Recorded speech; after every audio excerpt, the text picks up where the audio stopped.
올해 4월 7일이 여러분 무슨 날인지 아십니까? 4월 7일? 모르세요? 서울 사람이면 알아야 되는데 경기도민이 계셔서 모르시나 본데 4월 7일은 서울시장과 부산시장을 뽑는 보궐선거 날입니다. 아무래도 우리나라를 대표하는 두 도시의 시장을 뽑는 날이다 보니까 크게 정치적으로, 사회적으로 또 국민적인 관심이 많습니다. 그리고 이 선거에 출마하게 될 후보자들은 벌써부터 선거 운동을 시작하였습니다.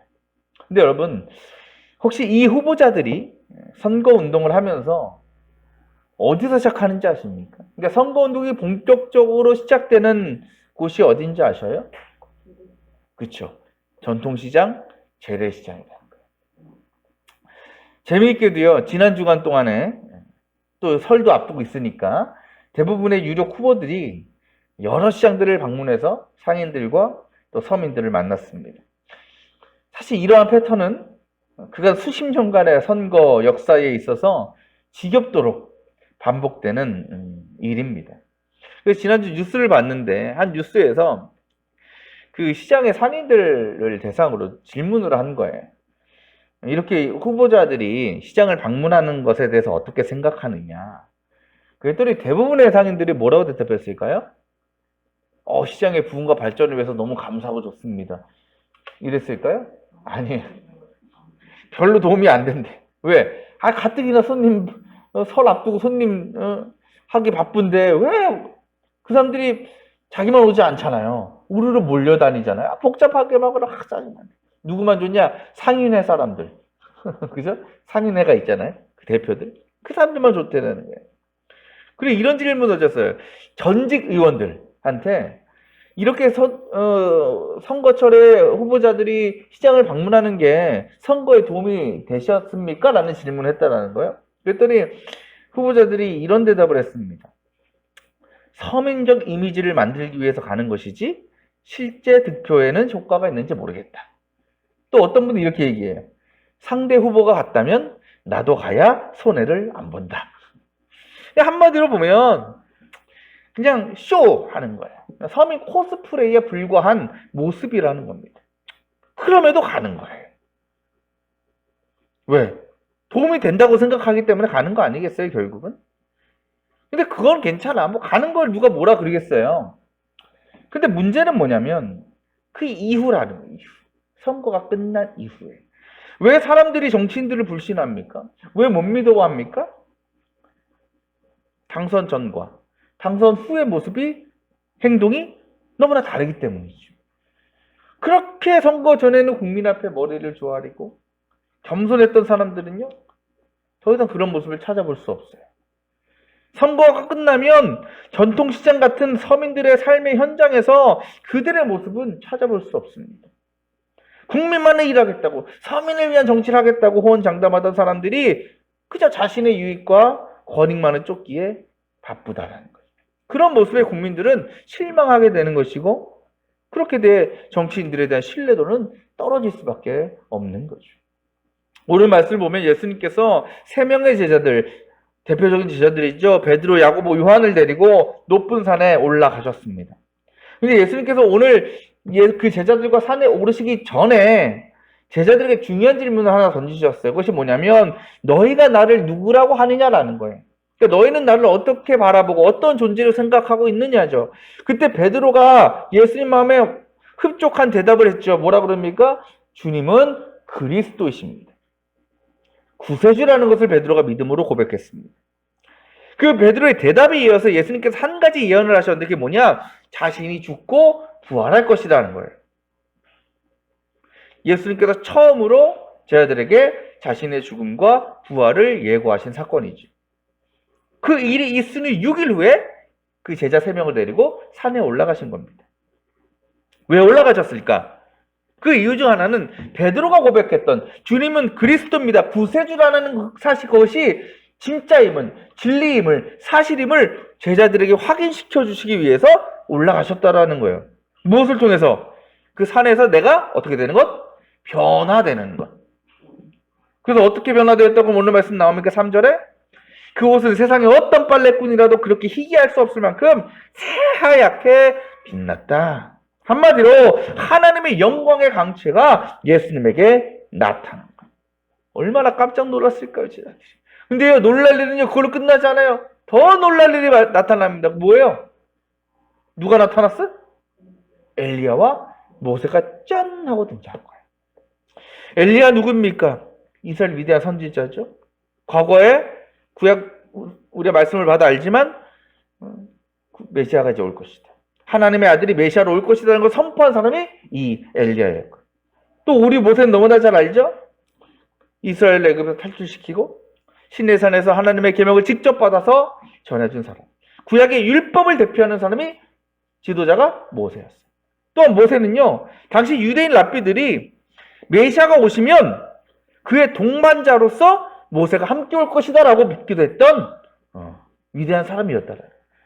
그러니까 지금 이 광경을 목격하고 있는 제자들도요, 이 모세와 엘리야에 대해서 너무나 잘 알고 있었습니다. 그렇다면 제자들로서는 야, 정말 예수님이 구세주구나, 하나님의 아들이구나, 메시아라는 것을 믿을 수밖에 없는 상황이었어요. 그런데 여러분, 오늘 말씀 보면 그 상황에서 예수님이 뭐 했다고 나오냐면 4절 말씀 볼까요?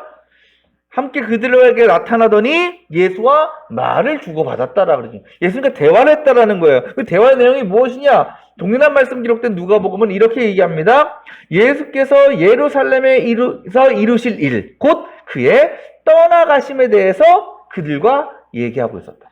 곧 지금 예수님은 자신이 하나님의 아들로서 구세주로서 뭘 받아? 고난을 받고 십자가에서 죽게 될 것에 대해서 그 선지자들과 대화를 나누고 계셨다. 그걸 통해서 제자들에게 앞으로 일어난 일에 대해서 다시 한번 확인시켜주고자 하신 것이었다는 겁니다. 근데 문제는 뭐냐? 제자들이 그것을 알아채지 못했다라는 거예요. 무슨 얘기를 하시는지 그 대화에 귀를 기울이지 않았습니다. 왜? 제자들은요, 지금 자신의 눈앞에서 나타난 그 예수님의 놀라운 변화, 또 그리고 수천 년 전 세상을 떠났던 위대한 선지자였던 엘리와 모세와 자기 눈앞에 딱 나타난 것에 완전히 정신이 팔려 있었어요. 그거밖에 보이지 않는 거예요. 그래서 베드로가 예수께 이렇게 부탁하지요. 5절 말씀. 우리가 초막셋을 만들어서 하나는 랍비님 예수를 모시고 하나는 모세를 모시고 하나는 엘리야를 모시겠습니다. 이 초막이라는 것은요, 당시에 중동 지역에서 집을 얘기해요. 집으로 쓰였던 장막을 얘기하는데, 때로 집에 귀한 손님이 오시면 집주인은요, 자신이 살던 그 초막, 장막 말고 다른 장막 하나 덜 세웠어요. 그분을 모시기 위해서. 그게 당시에 관습이었습니다. 그러니까 베드로도 지금 그곳에서 예수님, 모세, 엘리야를 너무나 모시고 싶은 거예요. 함께하고 싶은 거예요. 그래서 내가 장막을 칠 테니 그곳에 머물러 계십시오라고 예수님께 얘기를 한 겁니다. 이 말만 들으면 참 기특하죠? 그 마음이 참 착하죠? 그런데 그때 갑자기 하늘에서 큰 구름이 일어나더니 이러한 음성이 들렸습니다. 7절에 이렇게 말씀하시죠? 이는 내 사랑하는 아들이다. 나는 그를 좋아한다. 그 다음 뭐라 그래요? 너희는 그의 말을 들어라. 그러니까 하나님께서는 지금 장막을 쳐서 그분들을 모시고자 하는 그 베드로를 향해서 야, 그거보다 더 중요한 일이 있어 라고 말씀하시면서 그것이 뭐라고 말씀하시냐? 바로 그의 말을 듣는 거야. 그들이 무슨 얘기를 하고 있는지 너는 들어야 돼 라고 말씀을 하고 계시는 겁니다. 더 정확히 얘기하면 지금 예수님이 보여주신 놀라운 변화는 또 그들이 선지자들이 눈앞에 나타난 그 목적은 의도를 너희가 제대로 깨달아야 된다라는 거예요. 그 목적이 뭐라고요? 뭘 알려주시기 위해서? 예수님이 죽으신다라는 거예요. 십자가에 달리신다라는 거예요. 우리도 살아가면서 때로 이 제자들이 예수님의 놀라운 변화를 목격한 것과 같은 어떤 은혜의 순간, 역사의 경험을 우리가 할 때가 있지요. 뭐 기도 응답을 받을 때도 있고 어떤 분들 뭐 신비적인 체험을 하실 때도 있습니다. 그때 우리는 이런 생각 들죠. 아, 하나님이 살아계시는 거. 하나님이 늘 나와 함께 하시는구나 라고 우리는 믿게 되는 겁니다. 그때 우리의 마음이 변화가 되고 또 믿음이 더욱 강해지죠. 그런데 또 그때는 어때요?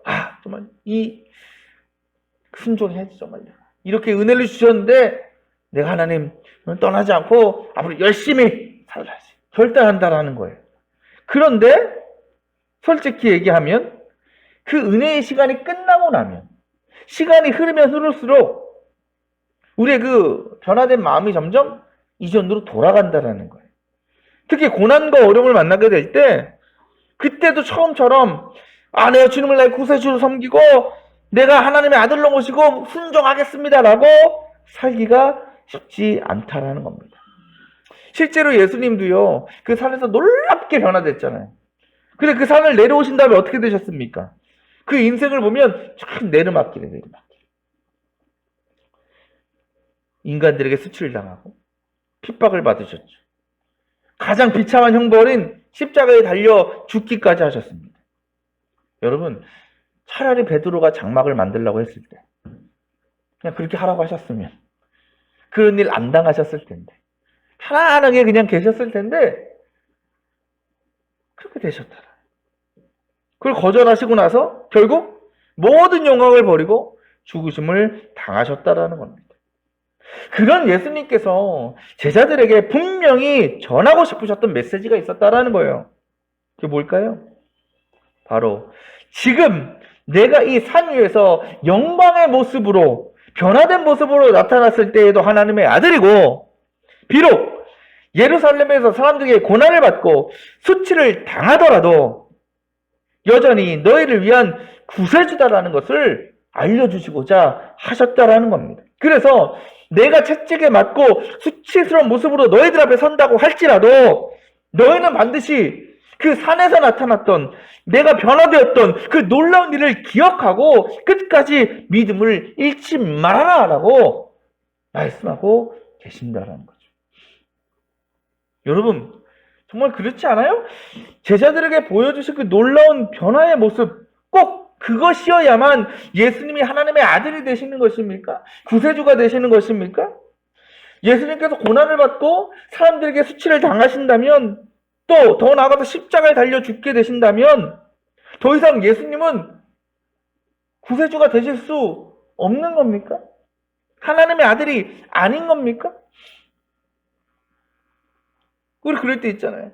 내가 삶이 잘 형통하고 뭔가 기도 응답이 잘 되는 것 같으면 하나님은 살아계시고 할렐루야 하지만 반대로 어려움과 고난을 당하고 내 뜻대로 일이 잘 되어지지 않으면 의심하잖아요. 하나님 계신 거 맞아? 아닌 거 아니야? 그렇게 되는 거예요, 여러분? 그렇지 않아요. 여러분 생각해 보세요. 오히려 예수님의 고난과 십자가의 죽으심은요, 예수님이 하나님의 아들이시고 구세주라는 것을 가장 분명하게 드러내신 사건인 거예요. 왜? 그 일을 통해서 결국 구원을 완성하셨기 때문에. 그리고 예수님은 십자가에서 죽으신 후 완전히 사라지지 않으셨잖아요. 3일 만에 부활하셨다는 거죠. 그래서 하나님 나라의 영광된 자리로 돌아가셨고 지금도 그 주님은 그 놀라운 하늘의 영광 가운데 거하고 계시는 것입니다. 우리가 잘 알지만 예수님께서 이렇게 놀랍게 변화되신 그 산의 이름을 뭐라고 부른다고요? 변화산. 오늘도 우리가 절기상으로 변화주일이라고 부르지요. 변화산에서의 예수님의 그 변화된 모습은요, 제 아들이 볼 때 너무나 큰 은혜요, 감격의 순간이었어요. 그런 예수님이라면 정말 목숨을 걸고라도 충성할 수 있을 수 없습니다. 하지만 여러분, 예수님이 그곳에서 변화되신 것은, 예수님 변화의 목적은 너네 이거 보고 감격해라, 깜짝 놀래라, 그게 아니에요. 왜? 진짜 변화는 그 산에서 나타나는 것이 아니라 그 산을 내려와서 다시 세상으로 돌아간 일상 가운데 나타나는 것이기 때문에 그래요. 변화사는 변화가 시작된 거예요. 불을 그냥 지핀 거예요.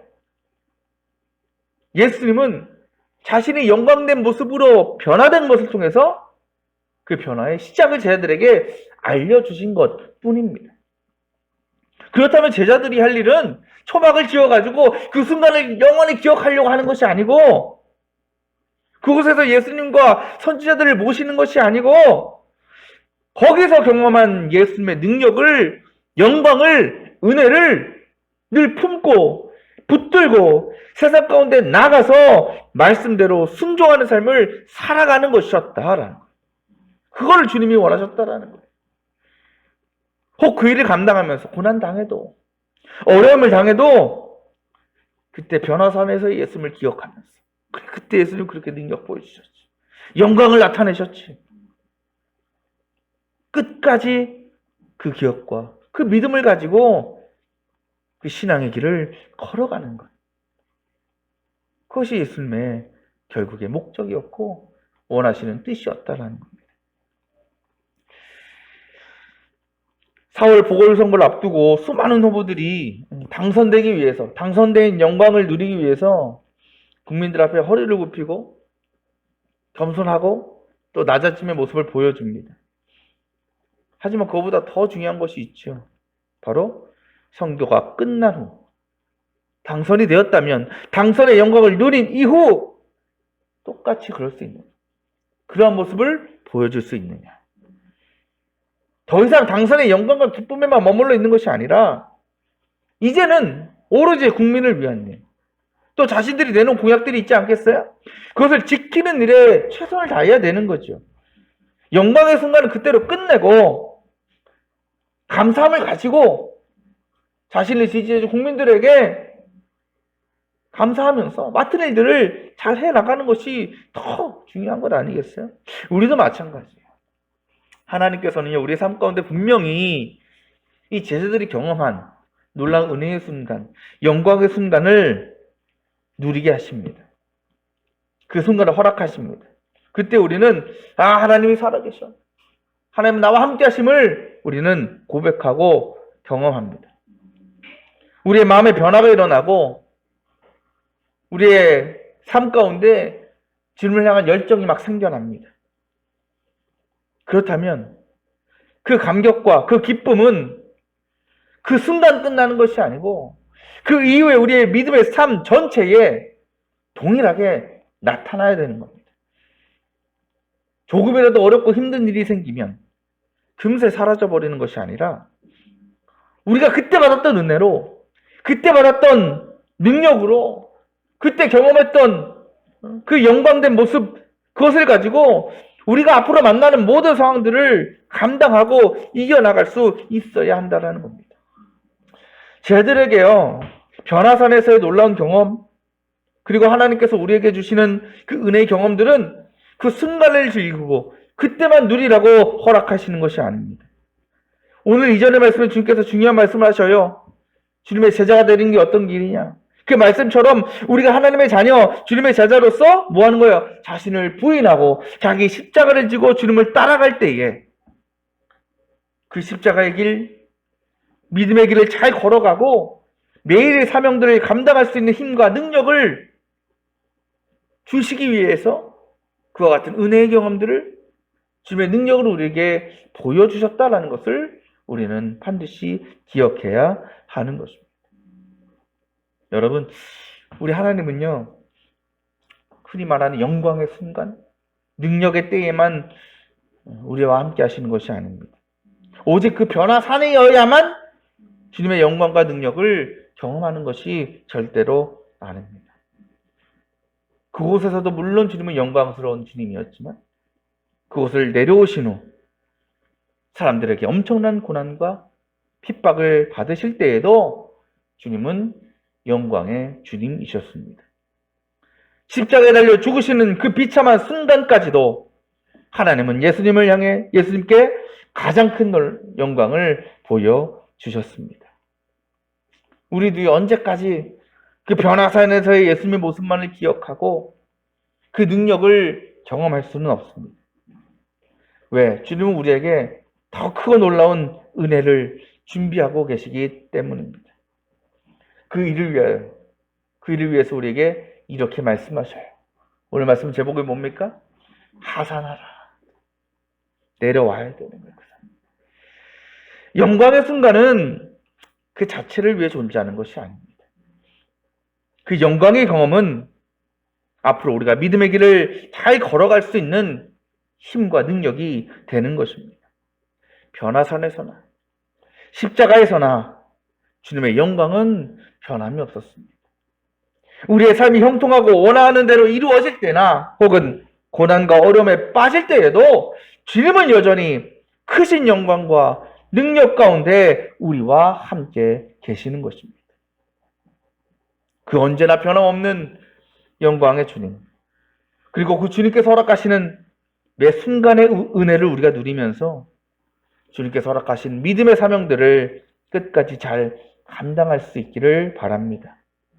그래서 특정한 어느 한 장소가 아니라, 한 시간이 아니라 우리가 걸어가는 모든 삶의 발걸음 가운데 주님의 영광과 능력이 나타나고 그것을 통해서 많은 이들에게 우리가 받은 동일한 은혜를 잘 전하며 살아갈 수 있는 주님의 귀한 백성들이 다 되시기를 축원합니다.